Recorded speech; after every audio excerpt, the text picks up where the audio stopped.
مرام، ايه مفهومك عن الراجل الناطع؟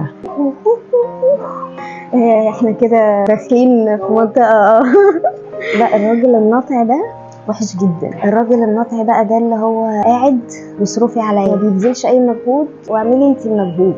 طب شاركني في مش عارفه ايه، لا لا لا، انا الراجل، انا الراجل. وده بيبقى عن طريق بقى ايه؟ تربيه.